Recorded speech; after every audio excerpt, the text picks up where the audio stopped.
Segeleng-geleng itu terus niki kalau jajan aja dengan itu di teng mriki ya teng Sahih Muslim nih. Jadi ketika seseorang sudah dapat sanad dari Nabi, ya dapat sanad dari Nabi, ini pun merasa harus disampaikan. Seolah lagi merasa harus disampaikan. Nabi ngendikane ngeten. Pertama dialogin. Famur Nabi Amrin nakmur bihi man wara'ana wa nadkhul bihil jannah. Ya Rasulullah, beri kami tugas perintah dakwah. Kemudian perintah itu akan saya sampaikan man wara'ana, orang-orang yang di kawasan saya, di komunitas saya terusan ini. Wa nadkhul bihil jannah, dan dengan membawa mandat dakwah itu saya masuk surga. Ternyata orang-orang yang awal-awal Islam seperti keadaan sekarang, Nabi ngendikan amurukum bi arba'in wa anhakum an arba'in. Kamu saya perintahkan 4 hal. Yaitu pertama tidak syirik, melakukan sholat, melakukan zakat, puasa Ramadan. Ini di sarah-sarah hadis dijelaskan Nabi itu tidak pernah menganggap jihad itu bagian dari rukun Islam. Saya ulang lagi, Nabi di semua hadis itu tidak ada yang jihad bagian dari bagian dari rukun Islam. Jihad ini pun kondisional. Jadi kalau harus jihad, ya kita jihad. Tapi jihad tidak pernah menjadi rukun Islam. Ini penting kalau aturakan karena sekarang banyak orang yang sudah sholat, sudah zakat, sudah puasa, hanya karena nggak jihad dianggap tidak Islam. Itu salah besar ya. Karena rukun Islam di semua hadis sahih itu tidak pernah memasukkan jihad. Itu satu. Dua, bahwa kewajiban jihad itu setelah orang itu punya pemimpin yang baik, yang adil. Sekarang nyari pemimpin yang baik, yang adil itu di kangilan. Tapi bahwa jihad dengan bentuk apapun yang menjadikan Islam ini diterima, yaitu ila yaumil qiyamah. Jadi jenis jihad bil hujjah atau jihad bil sultan, jihad yang bisa menjelaskan pentingnya orang kembali ke Allah Subhanahu wa Ta'ala. Itu akan abadi, wajibnya ila yaumil qiyamah. Misalnya jihad melawan komunis. Ini kan baru ramai masalah komunis. Kalau kemarin itu hari Rabu teng Kajen, ketemu beberapa kiai Kajen. Ini rumah tenan gitu. Nah, sama kepengen min ahli jannah. Sama tak warai carane jadi khas ulama. Meskipun saya sampean nggak perlu merasa ulama, tapi tak warai khas ulama. Begini, manusia itu lemah ndak? Bisa kiai lah lemah ndak? Kan lemah. So katut wedoan, katut duit, katut harta macam-macam. Normal. Wong ora katut ya kelainan, biasa mawon. Cara wong ayu ra seneng kan ya aneh. Ora duwe ra seneng aneh. Cuma nak seneng luwih aneh. Apa meneh seneng ra kesampean malah. Ya aneh ya loro. Begini tak terang lagi. Ini rumah tenan. Awas kena salah paham. Kamu jangan menjadi LSM yang terjebak isu pemutarbalikan sejarah. Misalnya begini. Wah itu dulu itu hanya penciptaan Orde Baru, sebetulnya kejadiannya ada begitu. Sejarah itu bisa dibolak-balik. Oke, sejarah bisa dibolak-balik, tapi kita ikut saja yang resmi. Karena Islam itu tidak mau ribet. Oke. Tapi rumah tenan ini fatwa kulo. Nanti kalau ketemu pangeran ya fatwa demikian. Yang penting kalau dalam akidah Islam, kamu membenarkan satu ormas atau satu organisasi politik atau satu gerakan apa saja. Itu cek itu dari ajarannya apa. Tidak penting sejarah. Ini cara ajaran Islam. Kalau orang mengajak komunisme, mengajak ateisme, tidak bertuhan, itu pasti ajaran yang salah. Meskipun orang ini berperadaban secara benar, meskipun orang ini berposisi madlum didolimi sekalipun. Misalnya ada orang yang didolimi, kemudian mengajarkan komunisme. Hanya karena didolimi, biasanya orang-orang LSM tertentu itu terus simpati. Nah simpati terus membenarkan. Oh itu rasa ngono-ngono, nah agar ajarannya salah, ya salah. Cek dia madlum, cek orang. Sekarang ajaran komunisme, anti Tuhan. Bok PKI itu madlum, orang madlum, ajaran ini tetap salah karena menolak Tuhan. Sekarang umat Islam sing imane pas-pasan digiring untuk bersimpati atau berempati sama komunisme karena seakan-akan mereka paham ya? Paham ya? Awas ya. Makanya Quran itu kalau bicara ajaran itu jelas kaburat kalimatan tasruju min afwahihim, yang disalahkan itu kalimatnya, ajaran mana yang salah ajaran. Begitu juga ajaran kebenaran. Paribasane ana dai kok maling, paribasane ana dai kok nate zina, nate nopo. Ajarannya benar harus kamu benarkan. Yang salah orangnya. Kalau orangnya nanti dihisab pangeran, tapi ajarannya tetap benar. Saya itu berkali-kali nerangkan di mana-mana. Ono lonte muni siji tambah siji loro. Kamu wajib benarkan enggak? Wajib. Ono koruptor darani siji tambah siji loro. Kamu wajib benarkan enggak? Wajib. Paham ya?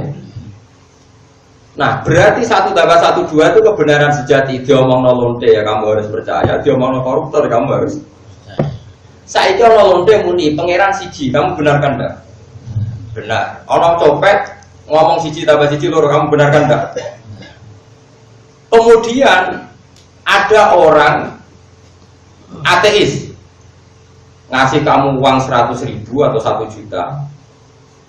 Bareng kayak duit kayak 1 juta, bariku mbok saduki mbok injek-injek. Wes bareng kayak duit, bariku mbok injek-injek. Terus dia karena madlum itu teraniaya, melas. Bareng kelas mending ini. Pangeran ora ono jebule. Jangan karena kamu kasihan sama dia karena madlum terus kamu bilang ajarannya benar. Jadi dia mendramatisir keadaannya yang madlum dianiaya, kemudian itu dijual seakan-akan mereka teraniaya terus harus dibenarkan semua ide-idenya. Dalam Islam tidak mengenal itu. Dalam Islam itu kalau sudah tauhid itu tidak ada ukuran empati sosial. Jadi tadi misalnya ada copet bilang 1 tambah 1 2. Yang dicopet berarti madlum bilang 1 tambah 1 5. Benar mana dalam masalah matematika itu? Benar copetnya, bukan nyopetnya loh orang. Sekarang ada orang yang dicopet, yang didolimi di Indonesia misalnya komunis. Misalnya kalau itu saja tidak mesti benar teori kalau didolimi. Bisa saja mereka yang dolim, kalau keyakinan mereka yang benar. Kemudian karena didolimi mereka menanamkan ajaran Tuhan itu tidak ada, agama itu candu, agama ini tidak benar. Karena mereka terdolimi misalnya terus kamu simpati nerokok, BBK simpati B1 kesalahan. Makanya saya mohon kalau kamu benci satu aliran itu benci ajarannya, anti Tuhan apa enggak? Karena dengan benci ajarannya ini kamu nggak bisa terprovokasi oleh isu-isu sosial.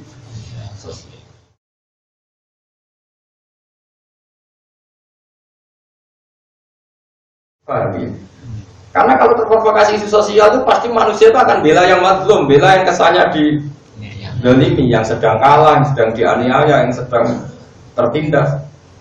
Terus ini katanya yang mapan, berjuis, penghisap. Dulu itu kata Gus Maksum, itu Kiai Lirboyo pernah cerita saya.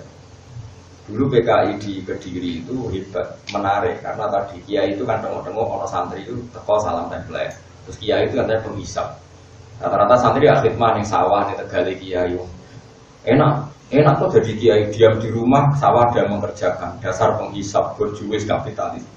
Akhirnya kaum buruh digerakkan untuk benci.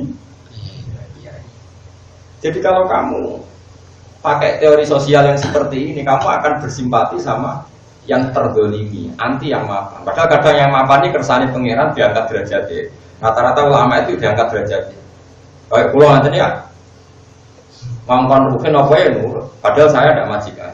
Kalau kayak pulau wong alim, di anak buah kata. Mau pulau bilang mangkon rugen tak kon jotosi Mustafa. Belum loh. Padahal saya ada pangapnya, saya ada pangap. Nanti instruksi saya sama dengan instruksi pangap anak buahku. Ayo sing kemriki kabeh tak kon jotosi Mustafa, Bro. Murah kan? Tidak perlu alasan, perintah guru. Makanya ini harus kita latih ya. Kalau kamu benci satu aliran, itu bencilah karena kalimatnya salah. Karena kalau orangnya bisa saja kita yang hak, kita pun salah. Misalnya saya kiai, nak santri juga tak hormati, nak marah tak sepele. Tapi aku tetap aja ajak wong belajar Quran, belajar hati. Ajaran saya benar, kamu nggak boleh menolak ajaran saya. Terus ada orang komunis, sering ngekei duit kue, sering mijeti kue, sering fasilitasi kue, tapi ngajak Sekono pangeran, sekono ya duit. Nanti kalau kamu ngukur sosial yang seperti ini kamu benarkan karena perilaku sosialnya baik. Barang sosialnya baik terus ajakan dia anti Tuhan, kamu katakan baik.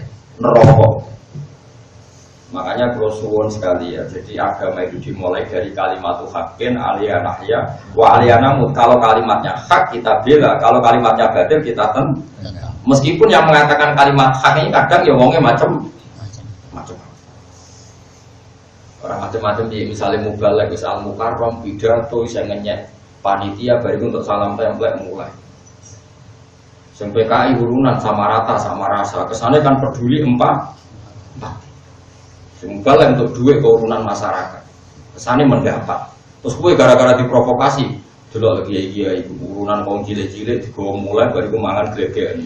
Bandingkan gerakan kita sama rata sama rasa. Terus gue karena ini masuk akal secara sosial membenarkan komunis, neraka, paham? Coba gitu. Makanya ini saya mohon sekali, kita harus melatih ajaran kebenaran lewat kalimat haqqin, kalimat bukan empati nopo. Makanya kalau sirine keluar rapati seneng tamu kan itu, mulai kalau subuh naran untuk izin dulu nih, ampun sowan. Kecuali kesasar terus lipat soal 10 menit tadi. Agama ini nggak boleh dikawal dengan hukum sosial berlebihan, nggak boleh. Agama ini harus dikawal dengan akidah yang benar. Kalau dikawal dengan hukum sosial gini, kamu soal saya tak servis, oh Gus Bayu apa tenang. Bareng tak baro, jumlah Gus Bayu anti sosial. Repot. Agama itu nggak boleh servis-servisan itu. Meskipun itu baik ya, tapi nggak boleh nanti lama-lama jadi tolak ukur. Nggak boleh. Agama itu harus berdiri sendiri di atas kalimatul haq, di atas kalimatul haq. Mulai kalimatul haqqin aliyana nahya wa aliyana nabut wa aliyana nabut insyaallah ta'ala minal amin. Mulai dulu orang kafir itu yang menarik. Kamu kira hanya komunis yang menarik? Dulu orang kafir itu menarik. Sehingga Abu Lahab, Abu Jahal itu ngomong. Kanjeng Nabi ora rasane lomane Abu Lahab, lahirin Nabi sing kiai itu. Abu Lahab. Nabi Musa itu tahu buaya sebagai anak raja. Si fasilitasi sapa? Fir'aun, nah ukuran baik itu adalah sosial. Fir'aun orang baik, Abu Lahab. Gue tahu urun pas lahirin Nabi ya, sing ngaji aku. Orang urun mau sholat witan di swarga. Makanya ini penting ya. Jadi Allah itu kalau sudah ngendikan argumentasi itu anzalna alaihim sultanan. Apa pernah ada argumentasi yang membenarkan ateisme? Apa pernah ada argumentasi yang membenarkan kemusyrikan? Tidak pernah ada. Sampai ada kemusyrikan itu karena argumentasi sosial. Sosial ini rentan. Kenapa? Rentan. Makanya kita lawan dengan tauhid. Tauhid itu ajaran yang berargumen. Misalnya begini, Nabi Ibrahim itu menghadapi orang-orang syirik. Buahnya. Nabi Ibrahim pidatonya begini, innama ta'buduna min dunillahi awsana mawaddata bainakum fil hayatid dunya. Jadi kalau ada aliran sesat, pasti ini sistem sosialnya sehat. Kalau sistem sosial ini sehat, ini nanti melanggengkan kebati. Dan ini jangan menjebak kita. Kebenaran sejati adalah kalimat haqqin aliyana nahya wa aliyana. Tadi misalnya tadi, saya beri contoh ya. Saya beri contoh. Sekarang yang rumah Musa itu siapa? Fir'aun. Pakai uangnya Fir'aun. Dan Fir'aun saking baiknya fasilitas kerajaan dikasihkan ke Musa. Sehingga ketika Musa minta Fir'aun iman, kata Fir'aun, alam nurabbika fina walida walabista fina min umurika sini. Kowe tak rumah mulai cilik, gede-gede kok ngandani aku. Tapi Allah nggak mau tahu, tetap Fir'aun yang salah ya diingatkan meskipun dia sosialnya baik. Lah khawatir saya kalau kita tidak mengenali kebenaran lewat kalimat haqqin. Ada urunan untuk pengajian 10.000, 5.000, nyuwun sewu termasuk wong cilik-cilik. Kemudian dikasihkan mubalek yang bawa Fortuner. Dan mubalek tadi pidato ngajak kebaikan, ngajak bersolawat, ngajak zakat, ngajak puasa. Saya tetap mengatakan ini ajaran baik dan orang ini orang baik. Kemudian ada gerakan komunisme. Orang dijak urunan 5.000 dikasihkan fakir miskin sama rata sama rasa. Terus lewat gerakan yang merasa lebih baik, jelaslah ajaran kiai itu salah. Sing ajaran bener itu ini karena sosial. Kalau kamu mengukur kebenaran lewat sosial, kamu akan lebih bersimpati sama gerakan yang sama rata. Sama Paham sih kalau maksudnya? Paham ya? Makanya jangan biasa sama ngukur orang baik lewat servis.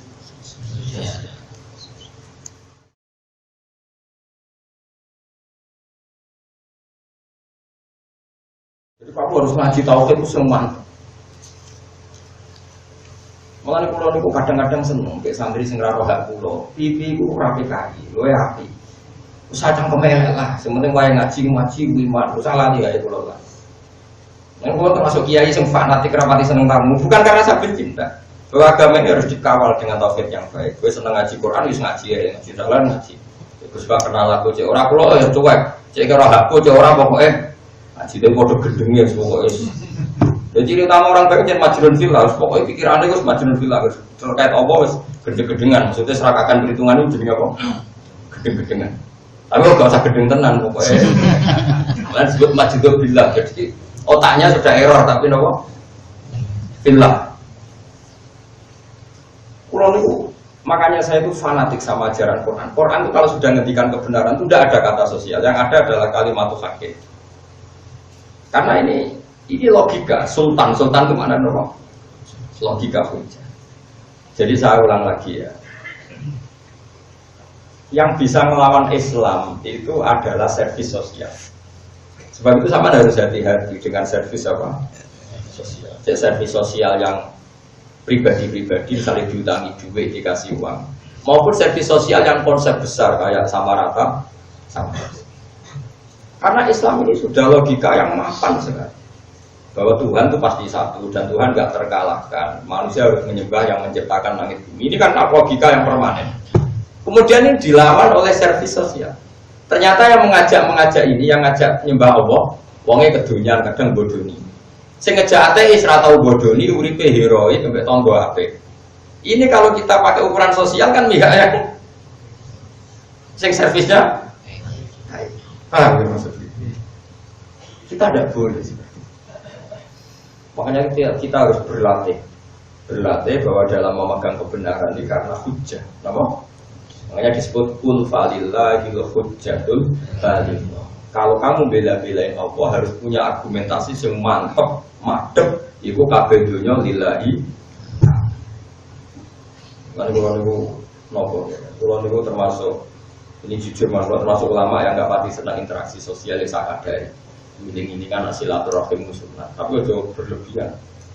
Saat ini Jogja harus ngaji sampean naruhan Jogja warga, baru ini naruhan untuk kumpul anakku buat soanin tadi, kampungnya jadi dolime maksudnya karena itu izin. Bukan karena apa? Agama ini dikawal oleh satu kebenaran absolut, yaitu kalimat haqqin aliyana ya waliyana. Nggak boleh agama ini dikawal oleh servis sosial, meskipun sosial penting. Tapi kalau ini di servis sosial repot. Jadi tadi, misalnya suatu saat ada konsep Islam, kebetulan dilakukan oleh oknum-oknum yang tidak ya contoh gampang ya, masjid itu amen tarian wae masyarakat rakok berambekan. Bertarian masjid muludan, kalau muludan terjepan, bariku nuzulul Quran. Wong rakok berambekan, wes. Karena kiainya overacting. Sing nenggone kalau tokoh PKI ratau tarian, ayo urunan pangemunan ayo. Nyabu sidik-sidik juga ayo nyanyi apa ngono. Terus wis kan mikir, kok enak iki nyanyi-nyanyi tok iki amen tarian terus. Nanti kalau agama ini dikomparasikan, dibanding-bandingkan dengan sosial nanti bisa keok. Apa? Makanya ciri utama, makanya saya mohon sekali kalau sampai jadi kiai, usahakan qalilul maunah. Kata Nabi ciri utama orang baik itu yang biayanya sedikit. Apa susahnya sih ngaji kados kula ngeten iki. Sebenarnya ngaji wis ngaji, serasa panggung tek 3 juta, MC bayar. Cek larang. Ya misalnya terpaksa ngono masjid ben urip wis tahun pisan. Karena kalau berlebihan terus-menerus tarikan sesuai Islam nari, sim komunis ngekei. Islam nari, kristenisasi memberi. Nanti lama-lama kita keong, no? Paham ya maksudnya? Usahakan, gitu. Saya mohon sekali. Kita latih mengenali kebenaran itu lewat kalimat hakim, lewat argumentasi yang ya caranya gampang ya tadi misalnya kita kenapa kita harus menyembah Tuhan? Ya kita kan tidak pernah tahu kenapa saya hidup. Kalau saya tidak tahu cara saya hidup, ya saya nggak tahu caranya saya mati. Tapi kalau orang jadi lemah kan jadi nggak mungkin bangkit lagi. Yang mani jadi manusia, zaman mani jadi manusia mungkin, aku ora melok mungkin, no cukup dadi, ora roh carane. Saiki lemah jadi manusia, aku ora roh. Maka saya iman. Makanya masyhur itu ada orang ateis anti Tuhan ketemu Sayyidina Ali. Ali, jadi dia orang paling cerdas di Islam, yo dari sini. Andekan nyata nanti setelah mati, ku ora ono apa-apa, ora ono swarga, ora ono neraka, ora rugi. Neng dunia gue boleh wangi sholat, boleh wangi macam-macam jebule. Soben ora ono neraka, ora ono. Jawab Sayyidina Ali, Sayyidina Ali kan di Quran ilmiah. Rumang samu nak ora ono neraka swarga sing untung kowe tok, aku lah yo untung. Sing ora kena hisab ora kowe tok, aku lah yo ora kena. Rumang samu sing untung kowe tok, aku yo untung ora ono hisab. Iku nak sing ngomonganmu bener, tapi nak omonganku sing bener, aku untung kowe ora. Akhirnya iya, betul juga. Saking cerdas sih. Kalau apal kata-katanya Sayyidina Ali, inka nama takulu haqqan faqad takhallastu wa takhallasna. Faqad takhallasta wa takhallasna. Umpama sok ben ora ono hisab, rumangsamu sing selamat kowe tok. Aku lah yo melok. Selamat wong padha-padha bebas urusan. Tapi nak sing tak omongno bener ana swarga neraka, aku selamat kowe ora. Mikir. Wan ulama itu saja kudu cangkem elek, cuma kalau ulama terdarani ketiga. Tapi yen ngadepi wong elek kudu cangkem. Gak ngono ora barbar. Masyhur ono ulama di omongi cara saiki rada PKI. Wah enak mlebu neraka. Susah ya opo setan kok geni. Geni diobong geni susah ya opo kan yo ora panas wong materi ini setan kok geni diobong geni ora apa. Ya ini sekarang mau cangkem elek, mek lemah saurna ra ini. Bareng mau ikli lu wori kowe jare kok lemah trek lemah kok lho tapi kalau nu ora cover ngono ajare yen ada ajaran ulama sing cangkem elek tapi kok nak kowe tetep ulama darani ngendikan lah yo saking mangkel ulama wae wong sing takok disawuri lho lemah kowe kok apa lemah nek lemah kok bengok